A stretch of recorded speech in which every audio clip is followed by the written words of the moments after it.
감사드립니다. 지난주에 네 가족이 오셔가지고 예배를 드렸는데 처음이자 마지막으로 끝날 줄 알았어요.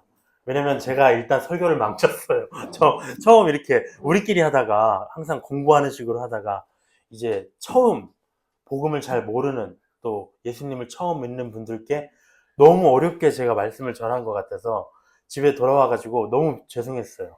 사실은 우리가 많은 뭐 고기도 준비했고 여러 가지 말씀들을 준비했지만 먹고 마시는 것도 중요한데 정말 중요한 거는 정말 이 말씀을 잘 가르쳐 드리는 거거든요. 근데 그거에 대해서 실패했다는 것에 대한 자책감 때문에 이제는 아무도 안 오실 거야. 혼자 골방에서 약간 슬퍼했는데 또 그 와니 어머니께서도 오신다고 하셨고요. 또 도희 어머니 같이 오신다고 하셔서 굉장히 기뻤습니다. 저는 오늘 짧지만 예수님의 말씀에 대해서 복음에 대해서 제가 말씀을 드리도록 하겠습니다. 지금 아마 아시는 분도 있으시겠지만 지금부터 2000년 전에 우리가 이스라엘이라는 한 나라에서 한 사람이 십자가에 못 박혀서 죽임당하는 사건이 발생했었습니다. 그 사람은 우리가 이렇게 아이를 낳았지만 사람의 씨로 태어난 것이 아니라 하나님의 영으로 태어났어요. 하나님의 영이 한 여인의 몸에 그 씨를 주심으로써 잉태되어서 그 한 가난한 가정에서 태어났습니다. 그래서 그분이 30세가 되었을 때 무엇을 하셨냐면 저처럼 하나님 나라, 천국에 관한 일을 전파하는 일을 하셨습니다. 그 사람의 이름이 혹시 누군지 아시나요? 그 사람의 이름. 아까 우리가 찬양을 불렀지만 예수라는 이름입니다. 제가 여기서 문제를 하나 내고 싶어요. 처음 오신 분들에게. 따로 선물을 제가 배송해 드리겠습니다. 예수라는 이름의 뜻이 무엇일까? 혹시 아시는 분 계신가요? 예수라는 이름의 뜻. 그냥 상상해 본다고 하면은 혹시 도희 어머니 아시나요? 예수라는 이름의 뜻. 뭐 혹시 와니 어머니 아시나요? 예수 어떤 뜻일까? 와니가 왜 얘기한 거 아니야? 뭘까? 예수님의 라는 이름의 뜻이 뭘까요? 우리가 각 사람마다 이름의 뜻이 있잖아요. 저는 선우를 베풀선에 기쁠 우로 지었어요. 착할선이라고 사람들이 아는데, 왜냐면 저희는 너무 엄마도 그렇고 저도 그렇고 과거가 너무 복잡하게 살아서 얘가 남을 베풀 수 있을 정도로 살면 얼마나 풍족하게 그 인생이 살 수 있을까라는 생각으로 그렇게 지었거든요.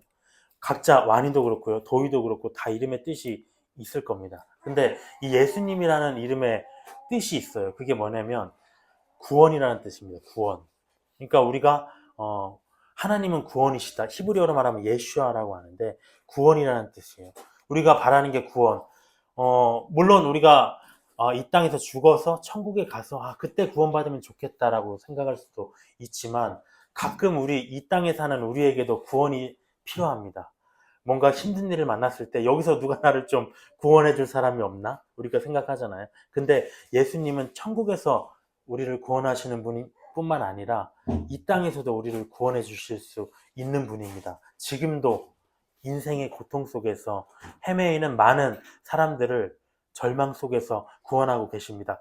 은혜자매님도 앉아주세요. 저 앉아주세요. 그래서 예수님이 뭐라고 하셨냐면 이런 말씀을 하셨어요. 심령이 가난한 자는 복이 있나니 천국이 그들의 것이기 때문이라고 하셨거든요. 왜냐? 이 심령이 가난해 본 경험들이 있으십니까? 우리 다 있었어요. 심령이 가난하다는 것은 마음이 너무 힘들다는 거죠. 마음이 궁핍할 대로 궁핍해서 더 이상 뭘 할 수가 없는 상태. 근데 그렇게 된 사람이 왜 복이 있다고 하시냐면 예수님을 만날 수 있거든요. 그런 사람들만. 그런 사람들이 아니면 사실 예수님 만나려고 하지 않습니다.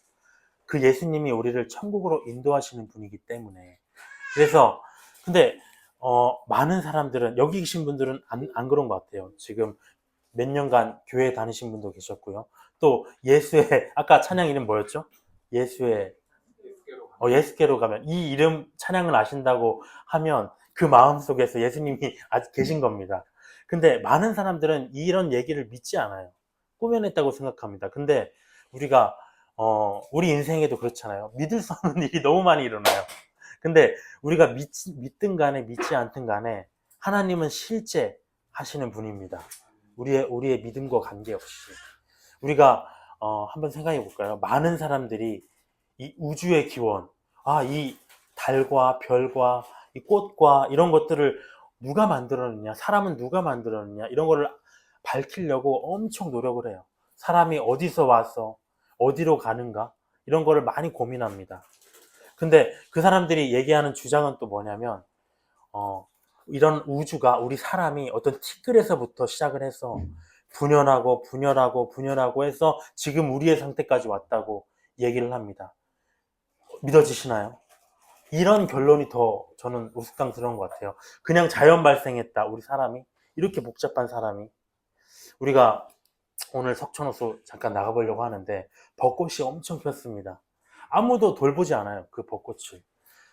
때가 되면은 꽃이 피고 꽃이 지고 낙엽이 일고 세상이 계절이 바뀌고 돌아가고 이런 것들이 우연히 일어났다는 게 믿을 수 없다는 것이죠. 정교하게 우리가 달과 달 사이, 별과 별 사이 다 거리를 두고 자기들끼리 돌아갑니다. 시간이 바뀌고요. 하늘에 나는 것들이 있고요. 땅에 기어다니는 것들이 있고요. 물속에 있는 것들이 있습니다. 이런 것들이 이 정교한 DNA로 사람은 창조됐잖아요. 이런 것들이 자연 발생했다? 믿을 수 없다는 것이죠. 근데 이것을 누가 만들었는가? 이런 성경 구절을 혹시 기억나시는 분이 계신가요? 이걸 누가 만들었다? 이렇게 성경에 나와 있거든요. 그 부분이. 혹시 기억나시는 분 계신가요? 창세기 1장에 성경의 맨 처음에 있습니다. 창세기 1장 1절에 뭐라고 시작하냐면 태초에 하나님이 천지를 창조했다. 이렇게 시작합니다. 이 세상 모든 것은 하나님에 의해서 설계되고 창조됐다는 거죠. 많은 사람들이 자기들이 신이 있어요. 뭐 부처도 있고요, 공자도 있고요. 그 사람들이 다 자기들의 주장을 하지만 내가 세상을 만들었다라고 얘기하는 신은 하나도 없습니다. 오직 하나님밖에 없습니다. 그건 뭐냐면 하나님 외에는 다 고만고만한 사람이라는 거죠. 우리가 저도 그 공교롭게 재활병원에 가면은 어머니들하고 얘기를 많이 하게 돼요. 근데 그분들의 얘기를 하면 뭐냐면 엄청 이렇게 마음이 여러 가지 사연들이 있어요. 정말 저는 이렇게 기구한 어머니들의 사연을 처음 봤어요. 이렇게 힘든 분들이 계신가? 근데 안타까운 건 뭐냐면 사람의 말로는 위로해 줄 수 있는 게 한계가 있습니다.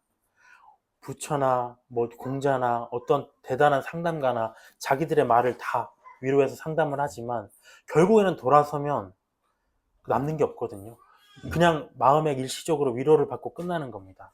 아무리 똑똑한 사람이라도 자기들이 얘기한 것이 우리 인생에 별로 도움이 되지 않아요.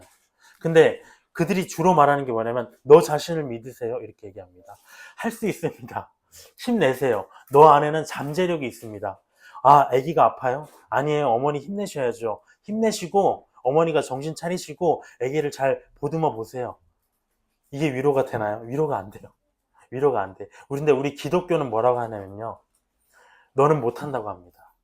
당신은 못해요. 당신은 연약해요. 당신은 혼자서는 절대 못해요. 근데 다른 사람들이 보면 이건 나약한 소리 같아요. 왜 그렇게 나약한 소리를 하시죠? 아닙니다. 나는 못하고 나 혼자는 못하고 이렇게 인정을 할 때 하나님이 개입하신다는 것이죠. 그분은 누구냐면 아까 말했듯이 천지 만물을 창조하신 분입니다. 아주 강하신 분이에요. 우리에게는 할 수 있어 이렇게 말하는 사람이 필요한 게 아니라 내가 도와줄게 이런 사람이 필요하잖아요. 우리가 힘들고 두려울 때 손잡아 주시고요. 답답할 때 내 얘기를 들어주시고요. 외로울 때 위로를 주시고 평안을 주시고 내가 어디로 가야 하지? 막막할 때 길을 보여주시는 분이 필요하다는 거죠. 그렇게 해주실 수 있는 분은 어떤 사람도 없습니다. 오직 하나님밖에 없어요. 그래서 우리가 어떤 문제를 만날 때 어떻게 해야 될지 고민하기보다는 어떤 사람을 찾아가기보다는 하나님께 그 문제를 가지고 부르짖어야 됩니다. 근데 한 가지 조건이 있어요.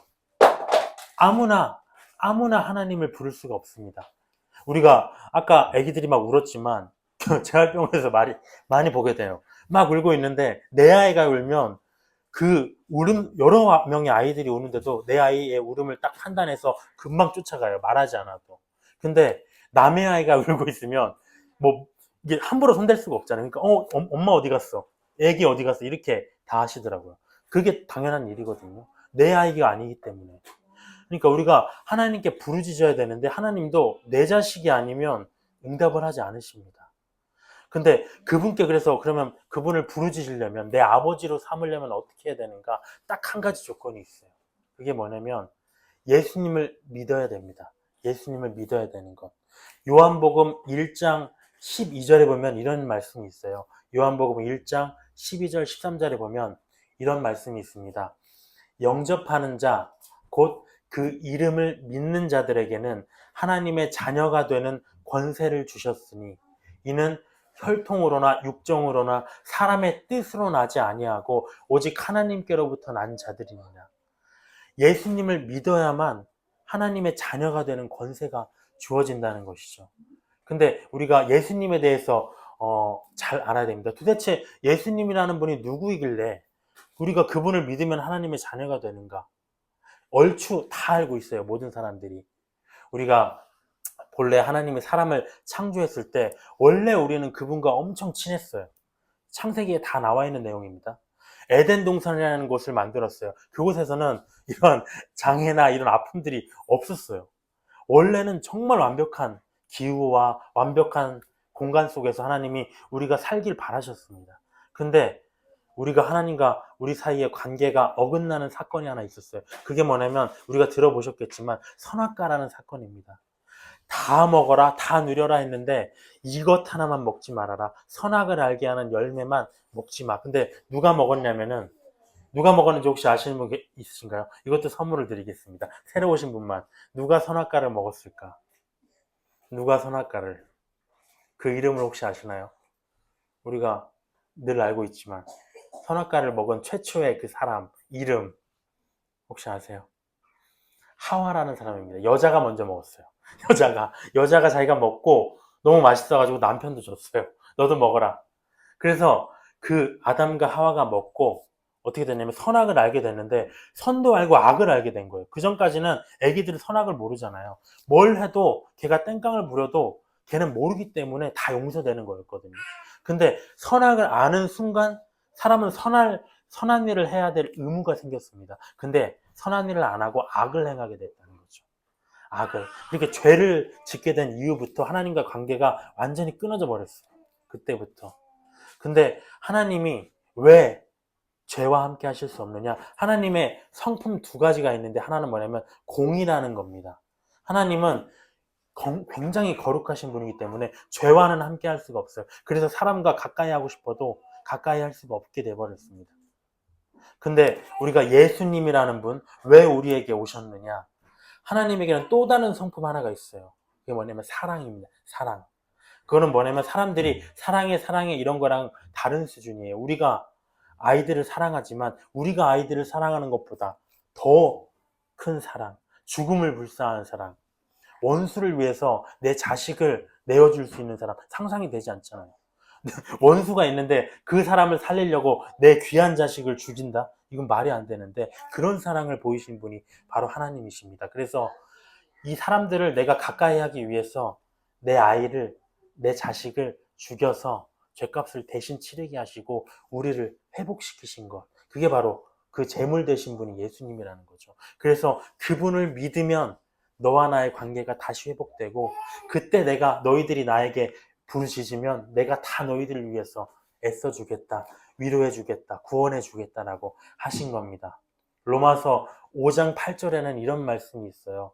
로마서 5장 8절에는 우리가 아직 죄인 되었을 때 그리스도께서 우리를 위하여 죽으심으로 하나님께서 우리에 대한 자기의 사랑을 확증하셨다. 우리가 죄인인데 그 하나님을 우리가 사랑한 게 아니라 죄인으로 살고 있었는데 예수님을 우리를 위해서 죽이심으로 인해서 자기의 사랑을 보이셨다는 것이죠. 로마서 3장 23절에는 또 이런 말씀이 있어요.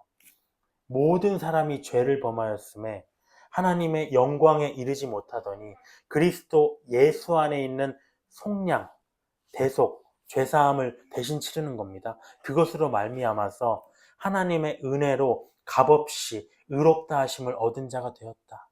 그리고 마지막 이 말씀은 꼭 전달해 드리고 싶어요. 사도행전 16장 31절에 이 말씀, 주 예수를 믿으라. 그리하면 너와 너의 집이 구원을 받으리라. 너도 구원을 받는데 내 집, 내 가족이죠. 내 사랑하는 가족도 구원을 받을 것이다. 그래서 하나님이 우리를 도와주시기 위해서는 딱 한 가지의 조건, 예수님을 믿어야 된다. 근데 어떤 걸 믿느냐? 아까 말했듯이 우리 죄를 위해서 죽으시고 장사한 지 3일 만에 무덤에서 살아나서 부활하셨다. 이것만 믿으면 돼요. 얼마나 좋아요. 얼마나 쉽습니까? 이것만 우리가 믿는다면 하나님과의 관계를 바로 회복하고요. 우리 인생에서 가장 든든한 백을 얻게 되는 겁니다. 우리가 지난주에 이어서 오늘 두 분의 가정에 오셨지만 제가 재활병원에서 지금 근 3개월 지내고 있는데 느낀 건 뭐냐면 그분들의 사연을 다 들었었는데 도대체 이분들이 어떻게 하나님 없이 견뎌오셨을까 이런 생각이 들었어요. 뭔가 하나님이 주신 모성이라는 본능 속에서 사랑의 본능으로 내 자식을 돌보느라고 사실 내 자신을 가른 거거든요. 나를 갈아서 정말 몇 년간 아이들을 돌보았습니다. 근데 이 싸움이 우리가 장기전이잖아요. 언제까지 제가 이 사람의 능력이 이 아이들을 케어할 수 있겠습니까? 저는 우리 어머니들이 가장 예수님이 필요하다고 생각해요. 가장 하나님이 필요하다고 생각해요. 모든 것이 불확실하고요. 맨날 돌발 상황이 일어나고요. 신의 손길이 필요한 순간이 계속 이어집니다. 저는 재활동을 모든 분들이 예수님 믿었으면 좋겠습니다. 매일 고기 파티를 열었으면 좋겠어요. 그래서 사람들이 다 왔으면 좋겠어요. 근데 예수님 믿었을 때 하나님이 내 아버지 되셔서 이 땅에서 우리를 도와주시는 것 외에 또 하나가 더 있어요. 더 큰 축복이 하나 더 있습니다. 그게 뭐냐면 우리가 육신을 입고 사는 이 땅에서 하나님이라는 분을 아버지로 얻는 것뿐만 아니라 육신을 벗고 하늘에 올라간 후에 우리에게 천국의 영생이 기다리고 있다는 겁니다. 요한복음 3장 16절에 이렇게 되어 있습니다. 하나님이 세상을 이처럼 사랑하사 독생자를 주셨으니 하나밖에 없는 아들을 주셨다는 거예요. 이는 그를 믿는 자마다 멸망하지 않고 영생을 얻게 하려 합니다. 지난주에도 제가 말씀드렸지만 삶이 너무 고달파가지고 어머니들이 제가 지난주에 너무 정신없이 설교를 했는데 딱 하나에 공감하시더라고요. 나는 너무 이 세상에서 너무 피곤해서 그냥 부활도 먹고 천국도 필요 없고 그냥 죽으면 그냥 끝났으면 좋겠다라고 얘기를 그렇게 생각하시죠? 할 때 다 그냥 고개 끄덕이시더라고요. 어머니들이. 근데 천국은 우리에게 큰 소망입니다. 왜냐면 지난주에도 말씀드렸지만 지금과 같은 모습으로 만나는 게 아니에요. 부활하는 게 아니라 완전하게 온전한 모습으로 우리가 부활하기 때문에. 근데 우리가 예수님을 믿지 않는다면 슬픈 게 뭐냐면 지금의 삶도 너무 힘들잖아요. 사실 어쩔 때는 지옥이라고 느껴질 때가 있습니다. 근데 살아서도 지옥이고요. 만약에 예수님을 믿지 않으면 죽어서도 또 지옥으로 들어가야 된다는 정말 슬픈 현실이 기다리고 있다는 것입니다. 오늘 짧은 말씀을 하나 봤으면 좋겠어요. 누가복음 14장 7절부터 지난주에 봤던 말씀인데요. 성경은 하나님의 말씀이니 성경은 안 켜도 됩니다. 성경은 천국에 대해서 비유를 하세요. 여러 가지로. 근데 오늘 말씀에서는 뭘로 비유하시냐면 결혼잔치에 비유하십니다. 왜냐면 결혼잔치처럼 기쁨이 가장 가득한 곳이 바로 천국이다. 이렇게 얘기하시는 거거든요. 누가복음 14장에 7절에 보면 이런 말씀이 있습니다. 제가 읽을게요. 누가복음 14장 7절에 보면 예수님께서 초대받은 손님들이 서로가 윗자리를 차지하려는 것을 보시고 비유를 들어 말씀하셨습니다. 어떤 사람의 결혼잔치에 초대받았을 때 윗자리에 앉지 마라. 혹시 너보다 귀한 손님이 초대받았다면 너희를 잔치에 초대한 주인이 와서 자리를 이분에게 내주십시오 할 것이다. 그러면 너희는 부끄러워하면서 끝자리로 내려가야 할 것이다. 우리가 예수님을 믿고 천국에 갔어요. 하나님이 주최한 잔치입니다. 얼마나 성대할까요? 근데 오늘 우리가 먹는 이런 식사와는 비교가 안 되는 자리죠. 근데 천국에 들어간 사람들이 하나님과 가장 가까운 자리에 앉으려고 막 노력을 했어요. 근데 하나님이 뭐라고 하시냐면 함부로 그 자리 가지 마라. 왜냐? 그 자리는 예약석이야. 그 자리에 앉아야 될 사람들이 따로 있어. 뭐라고 하시냐면 그 자리에 앉을 사람이 누구냐? 12절에 보면 예수님께서 자기를 결혼잔치에 초대한 사람에게도 말씀하셨습니다. 너는 점심이나 저녁을 차려놓고 너의 친구들, 형제들, 친척들, 부유한 이웃들을 초대하지 마라. 그렇게 하면 그들이 너를 도로 초대하여 보답을 할까 두렵다고 합니다. 오늘 우리가 작은 잔치를 열죠. 오늘 먹고 마시죠. 근데 이게 사실 천국 잔치나 다름없어요. 왜냐하면 하나님의 그 천국에 대해서 얘기하는 곳이 바로 교회거든요. 그러니까 교회에서 먹고 마시는 것도 이것도 천국 잔치입니다. 근데 이 하늘에 있는 천국에서 잔치가 있는데 그 상석에 앉을 사람이 따로 정해져 있다는 것이죠. 근데 그들은 부유한 자들이 아니다. 누구냐면 13절에 보면 이렇게 돼 있어요. 오히려 잔치를 베풀 때는 천국의 가장 상석에는 누가 앉느냐면 가난한 사람들과 몸 불편한 자들과 다리를 저는 사람들과 보지 못하는 사람들을 초대해라. 그 사람들이 이 자리에 앉아야 될 사람이다. 그러면 너에게 복이 있을 것이다. 왜냐하면 그들은 너에게 갚을 것이 없기 때문에 대신에 너는 의인의 부활 때에 보상을 받을 것이다. 저 오는데 계속 지난주에도 계속 그랬지만 몇몇 다른 부모님들이 지난주에도 그랬어요. 계속 오시면서 고기 먹으러 가도 돼요? 계속 그러세요. 근데 그런 분들 여러 번 만났어요. 근데 오늘 예수님의 뜻이 뭐라고 하냐면 이 천국인 통로잖아요. 교회가. 그곳에 누가 와야 되냐면 가난한 자들, 몸 불편한 자들, 다리를 저는 사람들, 보지 못하는 자들, 선우처럼 발달이 늦은 애들, 다 이런 애들이 와야 된다는 것이죠. 무조건 이런 분들이 우리 교회에 오시기를 너무 바랍니다. 그들이 주인공이기 때문에. 그리고 그 모임을 주최한 저와 우리 성도들은 우리 여러분들께 보상을 받는 게 아니라 부활 때 하나님께 칭찬을 받거든요. 서로 윈윈입니다. 서로 좋은 거예요. 꼭 많은 사람들이 이곳으로 오실 수 있도록 또 인도해 주시기 바라요. 근데 왜 부유한 자들이 아니라 이러한 가난한 자들이 천국의 상석에 앉는 것인가? 누가복음 16장에 이런 말씀이 있습니다. 너는 살았을 때 좋은 것을 받았고 그는 고난을 받았으니 이것을 기억하라. 그는 여기서 위로를 받고 너는 괴로움을 받는다. 뭐냐면 이 세상에서 너무 고생했기 때문에 고생한 사람들은 하늘에서 보상을 받을 것이다. 가장 좋은 자리에 앉아서 가장 좋은 음식으로 가장 좋은 대접을 받을 것이다 라고 얘기를 하는 겁니다. 우리 교회에 있는 분들 또 오늘 이 자리에 참석해 주신 분들이 우리와 함께 예배드릴 수 있어서 또 하나님을 찬양할 수 있게 되어서 너무 감사드립니다. 마지막으로 예수님의 말씀하신 것 3가지만 말씀드리고 끝냈으면 좋겠습니다. 이 말씀이 여러분들에게 위로가 됐으면 좋겠어요. 귀로만 들으셔도 좋습니다. 뭐라고 되어 있냐면 마태복음 11장 28절에 이런 말씀이 있어요. 수고하고 무거운 짐진 자들아 다 내게로 오라. 내가 너희를 쉬게 하리라. 혹시 수고하고 무거운 짐을 지고 계십니까? 이 짐을 근데 꼭 져야 돼요. 누구에게 대신 지을 수도 없고요. 내려놓을 수도 없는 짐이 있다면 예수님께로 나오라고 하시거든요. 그분이 당신을 쉬게 하신다고 하십니다. 두 번째, 요한복음 14장 27절에 이런 말씀이 있습니다. 요한복음 14장 27절에 이런 말씀이 있는데요. 평안을 너희에게 끼치노니 나의 평안을 너희에게 주노라. 내가 너희에게 주는 것은 세상이 주는 것과 같지 아니하니라. 너희는 마음에 근심하지도 말고 두려워하지도 말라. 샬롬이라는 말을 들어보셨나요? 샬롬?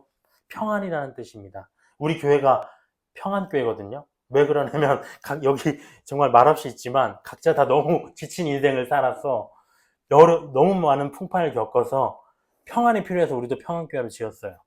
여기 오시는 분들이 평안이 필요한 분들이 많이 왔으면 좋겠습니다. 근데 그 평안을 누가 주시냐면 제가 주는 것도 아니고요. 우리 성도들이 주는 것도 아니고요. 예수님이 너희에게 평안을 주겠다. 마지막 예레미야 29장 11절에 이렇게 되어 있습니다. 여호와의 말씀이니라 너희를 향한 나의 생각을 내가 아나니 평안이요 재앙이 아니다. 너희에게 미래와 희망을 주는 것이니라. 우리에게 필요한 게 미래와 희망 아닙니까? 그것을 하나님이 우리에게 주신다고 합니다. 너희가 내게 부르짖으며 내게 와서 기도하면 내가 너희들의 기도를 들을 것이요 너희가 온 마음으로 나를 구하면 나를 찾을 것이요 나를 만나리라. 많이 힘들고 괴로우면 그때마다 하나님께 부르짖으십시오. 예수님의 이름으로. 예수님을 믿는 당신의 자녀입니다. 저를 도와주세요. 구하십시오. 반드시 응답할 겁니다. 기도로 마치고 찬양으로 마치도록 하겠습니다. 주님, 이 시간을 감사드립니다. 주님의 평안이 필요한 자들이 이 자리에 모였습니다. 주님의 말씀으로 이들에게 평안을 전하였으니 주님께서 역사하셔서 이들의 인생을 돌보아 주시옵소서. 아이들이 건강해지기를 원합니다. 우리의 생각으로는 더 나아질 것이 없는 것 같습니다. 사람의 생각으로는, 의사의 말로는 이것이 끝인 것 같습니다. 하지만 우리는 사람의 현실을 초월하는 주님의 능력을 기대합니다. 믿는 자에게는 능치 못할 것이 없다고 하셨습니다. 우리가 벽에 부딪힐 때마다, 두려운 순간이 찾아올 때마다 예수의 이름이 떠오르게 하여 주시옵소서. 예수의 이름 속에서 위로를 얻고 평안을 얻고 힘을 얻고 실질적인 구원의 역사를 경험할 수 있도록 도와주시옵소서. 또 하나는 이 자리에 있는 우리 어머니들과 우리 형제들에게 평안이 있기를 원합니다. 주님의 이름은 평안입니다. 아이들을 돌보고 또 각자의 삶 속에서 일어나는 많은 문제들 때문에 괴롭고 지칠 때가 있습니다. 누구에게도 상담할 수가 없고 누구에게도 털어놓을 수가 없고 심지어 나의 가족에게도 고할 수 없는 이런 마음의 상처들을 주님 앞에 내어놓습니다. 우리의 마음을 보듬어 주시고 위로하여 주시고 싸매 주시고 독수리 날개치는 듯한 힘을 우리에게 부어 주시옵소서. 성령께서 이들의 마음속에 역사하여 주시옵소서. 이 시간을 감사드리며 살아계신 우리 주 예수 그리스도의 이름으로 기도드렸습니다.